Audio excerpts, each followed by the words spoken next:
Makna khusyuk adalah kehadiran hati plus anggota tubuh menjadi tenang. Itu ada Nabi ngelihat orang sholat sambil mainin janggutnya. Sholat sambil mainin janggut. Lagi sholat, tapi tangannya tuh mainin janggut.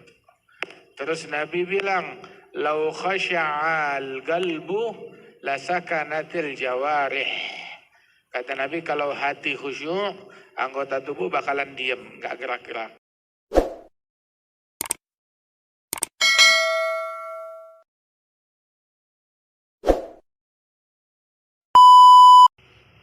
Alhamdulillah. Ada yatakalam Imam Al-Haddad ada tentang hudur ma Allah Subhanahu wa taala. Sebab dalam fasal ini beliau bilang min adharril asya, hal yang paling berbahaya. Hal yang paling berbahaya bagi manusia ketika dia sholat. Sholat tapi kejebak dalam bahaya. Atau sholat tapi dia terjeblos dalam hal yang berbahaya. Apalagi nggak sholat. Min adharril asya' alal insan fi hal sholati, hal yang paling berbahaya bagi insan ketika dia sholat atau ketika dia tilawatil Quran. Waktu dia lagi ngaji, baca Al-Quran, atau ketika lagi zikir. Yang paling berbahaya ketika dia lagi zikir, lagi sholat, lagi baca Quran, ya, wasawisus sadar, di hatinya itu dipenuhi dengan bisikan, waswas, bisikan-bisikan yang ada di dalam hati. Banyak lintasan, banyak bisikan, atau itu nafsu cerita sendiri. Sebab buat Allah Ta'ala, apa yang diucapkan dengan lisan, dengan apa yang diucapkan dengan hati sama di mata Allah Ta'ala. Itu hadis nafas kal-alaniyah. Pikiran itu sama seperti omongan di mata Allah Subhanahu wa ta'ala, sama di mata Allah Subhanahu wa ta'ala. Baik itu pikiran tersebut, lintasan pikiran atau was-was itu memikirkan hal yang lalu ataupun yang akan datang, sehingga hati sibuk sama begitu semuanya dan menyimak akan hal-hal yang demikian itu. Kehilangan makna ruku', kehilangan makna tilawah, kehilangan makna sujud, kehilangan makna zikir. Sehingga dia sholat kayak nggak sholat, sujud kayak nggak sujud, ruku' kayak nggak sujud, baca fatihah kayak nggak baca fatihah. Sebab yang Allah Ta'ala mau bukan bunyi doang, bukan suara doang. Kalau yang diinginkan bunyi dan suara, ya disetel filmnya aja, tinggal disetel suaranya aja, kasetnya aja. Tetapi yang diinginkan adalah hati. La yanalullah luhumuha wa la dimauha walakin yanaluhu taqwa minkum. Yang nyampe kepada Allah Ta'ala adalah taqwanya kalian, bukan dagingnya, bukan darahnya dari hewan kurban tersebut. Walidzalik katanya Imam Al-Haddad itu, faman khalat ibadatuhu 'anil hudur fa ibadatuhu haba'un manthur. Barang siapa yang ibadatnya kosong, sunyi dari kehadiran hati, maka ibadatnya itu haba manthur. Ibadatnya sia-sia belaka ketika hatinya nggak hadir. Yang hadir cuma badan doang. Allah nggak minta ente senam, Allah minta ente sholat, bukan disuruh senam. Ya, bukan senam, nunduk, diri, ruku, jongkok. Bukan itu yang diminta sama Allah. Allah nggak minta ente senam. Allah minta ente sholat, bukan senam. Aqimis sholata li dzikri. Dirikan sholat untuk ingat kepada Allah, untuk zikir kepada Allah. Begitu. Kalau sholatnya nggak ada ingatannya kepada Allah Ta'ala, yang diingat hal yang lain, ya berarti seperti kata Nabi, sholli fa innaka lam tusalli. Walaupun zahirnya dia sholat, akan tetapi dia kosong daripada pahala sholat tersebut. Barang siapa yang ibadatnya tidak ada kehadiran hati, maka ibadatnya kosong melompong, sia-sia belaka. Katanya Imam Al-Hasan Al-Basri, itu beliau bilang, katanya Imam Al-Haddad, al-hudur ruhul ibadah. Kehadiran hati adalah ruh dari setiap ibadat. Ruh dari setiap ibadat kehadiran hati. Itu dari setiap ibadat terusnya adalah itu. Jadi kalau orang mempersembahkan ibadat kepada Allah tanpa kehadiran hati, sama seperti ngasih kambing, ngasih kuda, tapi nggak ada rohnya. Alias dia ngasih bangkai kambing, dia ngasih bangkai kuda, dia ngasih bangkai ayam. Nah ini persembahannya untuk raja, ngasih ke raja bangkai kuda, kuda tanpa ruh, ya kambing tanpa ruh, ayam tanpa ruh. Nih kasih. Wada mau imbalan dari raja atau mau hukuman yang modal kayak begini. Niatnya ngasih hadiah tapi ngasihnya bangkai. Waliyadzubillah. Kehadiran hati adalah ruh daripada ibadat. Barang siapa yang ibadatnya sunyi dari hudur, dari kehadiran hati, fa ibadatuhu haba'un manthur. Maka ibadatnya adalah sia-sia belaka. Al-Imam Al-Hasanul Basri. Al-Hasanul Basri beliau bilang, katanya, kullu salatin la yahduru fiha al-qalbu fahiya ila al-'uqubati asra'. Setiap salat kalau hati enggak turut hadir di dalam salat tersebut, maka salat itu lebih cepat ke hukuman daripada ke pahala. Lebih cepat hukuman daripada ke pahala. Lebih dekat ke hukuman daripada ke pahala. Itu salat mau pahala, bukan mau hukuman. Hadirkan hati kita. Wal khusyuk, huduril qalb adalah hal yang penting. Al-hudur an ya'lam al-'abdu ma yaqulu wa yaf'al. Ketika makna hudur, ketika seorang hamba dia menyadari hatinya tuh fokus dengan apa yang dia ucapin, dengan gerakan yang dia lakukan dalam salat. Ada makna al-hudur. Al-hudur wal khusyuk adalah huduril qalb wa sukunul a'dha. Makna khusyuk adalah kehadiran hati plus anggota tubuh menjadi tenang. Itu ada Nabi ngelihat orang sholat sambil mainin janggutnya. Sholat sambil mainin janggut. Lagi sholat, tapi tangannya tuh mainin janggut. Terus Nabi bilang, lau khasya'al qalbu lasakanatil jawarih. Kata Nabi, kalau hati khusyuk, anggota tubuh bakalan diam, gak gerak-gerak. Jadi kita, semua kita kerjakan dengan khusyuk, kecuali sholat. Makan, fokus dalam makan kita. Fokus ketika kita makan. Nonton, fokus. Medsos, fokus. Sama handphone, fokus. Ngobrol, berkongko di kafe, fokus. Semuanya fokus, kecuali sholat. Sama ibadat, nggak ada fokusnya. Nggak fokus. Ada penyakit namanya. Orang ketika lagi makan, biar kata makan di warteg, ya, kakinya digigitin nyamuk, tapi makanan udah enak, fokus, nggak digubris itu yang gatal. Begitu dia selesai makan, baru dia garuk-garuk. Tapi waktu dia lagi makan enak, nggak digubris tuh kaki. Subhanallah.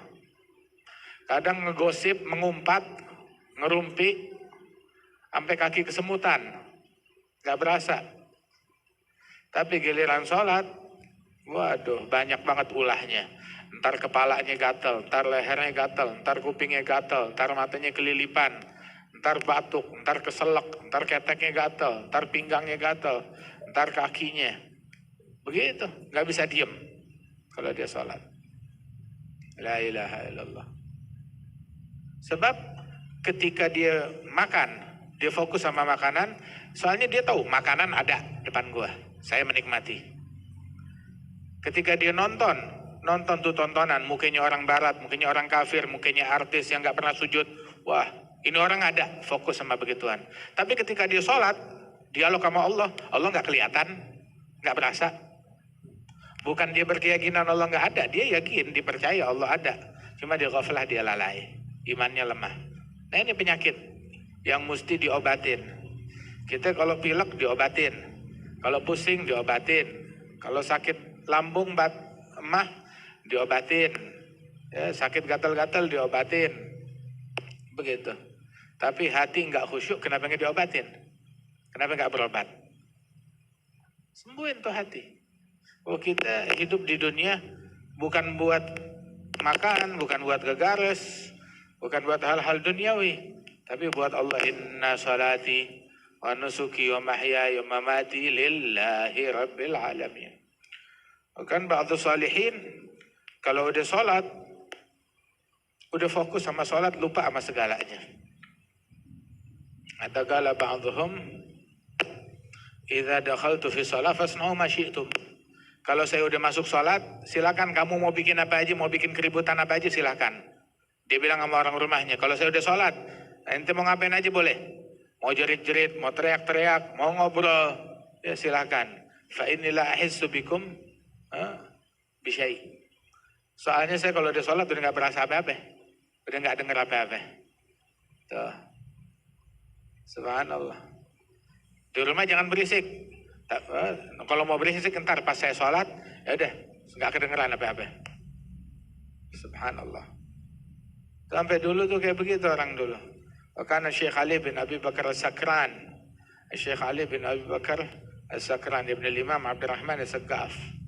Ada Syekh Ali, itu beliau tuh terkadang tuh kalau dia udah sholat, saat dia lagi sholat tuh, dia lupa asyik berdiri dalam sholat, baca Fatihah, baca surat, sampai lupa ruku, kepanjangan berdirinya. Sampai dia suruh muridnya, kalau kira-kira berdirinya saya udah nggak wajar, atau rukunya saya udah nggak wajar, ingetin saya ya. Baik. Maka udah kalau dia udah berdiri itu lagi baca Fatihah, baca surat, kira-kira udah kelamaan, muridnya bilang, ya Syekh, ruku. Begitu. Baru dia sadar dia ruku. Rukunya udah asyik baca tasbih dalam ruku, udah kepanjangan. Diingetin lagi sama muridnya, i'tidal. Baru dia bangkit buat i'tidal. I'tidalnya udah kepanjangan, sujud. Begitu. Akada. Masya Allah. Kalau udah kepanjangan begitu diingetin. Akan apa? Sebabnya kalau udah tenggelam dalam satu amalan dia lupa sama yang lain. Karena Sayyidina Ali Zainal Abidin Ibn al-Husain bin Ali bin Abi Talib lagi sholat, terjadi kebakaran di tempat dia sholat, kebakaran hebat. Sampai itu para pembantunya, orang-orang rumahnya, mereka teriak, Annar, ya benar binti Rasulullah, api, wahai cucu Nabi, api. Nggak digubris, dia tetap aja lagi sujud, asyik sujud. Sampai akhirnya api berhasil dipadamkan. Wah, selesai dari sholatnya kayak biasa, bangkit dari sholat, salam, ngelihat asap di mana-mana, gosong di mana-mana, berantakan di mana-mana. Apa yang terjadi? Bilang kebakaran. Oh, kapan? Tadi kita teriakin kamu, nar, api. Tapi kamu nggak menggubris. Oh, maafin deh, saya sibuk sama api yang lain. Sampai nggak sadar ada api yang satu lagi di dunia. Sibuk sama api akhirat. Sibuk mikirin, sibuk fokus sama api akhirat. Sampai nggak sadar akan api dunia. Sayyidina Ali bin Abi Talib kalau dia mau berdiri sholat, mukanya pucat. Badannya gemeteran, kayak orang ketakutan. Bertempur, berperang, berjihad, nggak gentar, nggak takut. Pintu Khaybar itu dipikul sendiri, dijadikan perisai, dipegang tuh pintu Khaybar dengan satu tangan, ya, untuk menghalau panah. Itu pintu begitu dilempar sejauh-jauhnya. Wah, atlet sejati ini. Itu begitu mau dipindahin, 10 orang angkat nggak kuat itu pintu. 20 orang baru bisa menggeser. Diseret tuh pintu. Ada Sayyidina Ali bin Abi Thalib. Tapi kalau dia udah mau sholat tuh, mukanya pucat, gemeteran. Ditanya kenapa? Kenapa grogi? Kenapa ketakutan? Kenapa gemeter? Dia bilang, atadrun baina yaday man sa'agum. Tahu gak sebentar lagi saya akan menghadap kepada siapa? Saya bakal ngadep ke siapa? Siapanya itu yang bikin saya ketakutan. Bentar lagi saya bakal ngadep ke siapa? Dalam riwayat yang lain dia bilang, ja'a waqtu al-amanah, ja'a waqtu al-amanah allati ajazat an hamliha al-ardu was-samawat wal-jibal fa'abayna an yahmilnaha wa ashfaqna minha wa hamalaha al-insan innahu kana zaluman jahula. Telah datang waktu untuk setor amanat yang nggak bisa dipikul oleh bumi, langit, gunung, dan manusia memikulnya. Manusia memikulnya. Nah ini sekarang waktu audit. Waktu mengaudit amanat. Ngadep kepada Allah subhanahu wa ta'ala. Ya Allah, ya Allah. Itu sholat. Ada orang ketika lagi sebagian aulia ditanya, ente kalau sholat pernah gak terlintas pikiran hal yang lain dalam sholatmu? Terus dia nanya balik, emang ada hal lain yang lebih enak dari sholat sehingga ketika saya menikmati sholat kepikiran akan hal itu? Ente kalau lagi makan, apa makanan yang ente suka? Daging bakar, sate, gulai.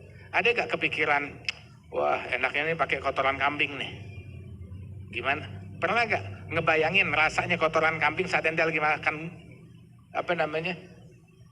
steak, atau lagi makan gulai, atau lagi makan kambing bakar? Pernah gak kepikiran, wah ini pakai kerikil enak? Nggak kepikiran. Sampai ditanya, emang ada hal lain yang lebih enak dari sholat? Sampai saya kepikiran akan hal itu dalam sholat saya. Emang ada yang lebih lezat dari sholat? Sampai saya pikirkan di dalam sholat. Itu katanya dia. Nah kita mikirin segalanya. Artinya apa? Artinya apa? Artinya segalanya lebih enak daripada sholat bagi kita. Itu masalahnya kita. Kenapa? Lidah kita mati rasa. Lidah kalau mati rasa kita obatin. Hati mati sensor. Sehingga nggak punya rasa akan kelezatan sholat. Oh kita nggak berasa. Kita kalem-kalem aja. Nah itu masalahnya kita. Ya Allah bil'afiyah, mudah-mudahan Allah Ta'ala selamatin kita. Terus lintasan pikiran di dalam sholat itu ada beragam. Kadang yang terlintas itu ketaatan. Lagi sholat mikirin haji. Visa haji belum keluar. Lagi sholat mikirin ntar mau sedekah. Lagi sholat mikirin wah saya ngaji belum kelar. Oh saya mau hadir majelis, mau ini. Lagi sholat mikirin ketaatan yang lain. Kan sama-sama ketaatannya juga. Iya, itu jebakannya setan. Kita disuruh mikirin hal yang gak ada kaitannya sama sholat.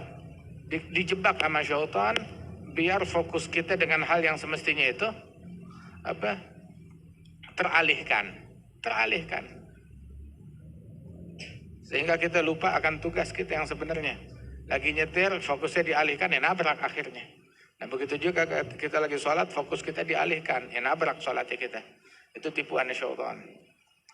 Apabila lintasan pikiran itu ketaatan, maka itu jebakan dari syaitan. Apabila lintasan pikiran itu sifatnya hal yang mubah, maka itu lebih memalukan lagi. Lagi sholat mikirin makan, lagi sholat mikirin perut, lagi sholat mikirin tamasya, lagi sholat mikirin bola. Nah itu hal-hal yang mubah.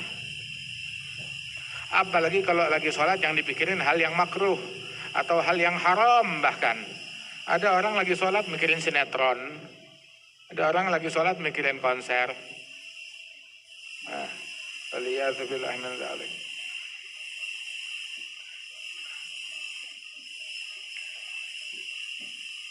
Jadi sholat kita itu benerin sholat kita.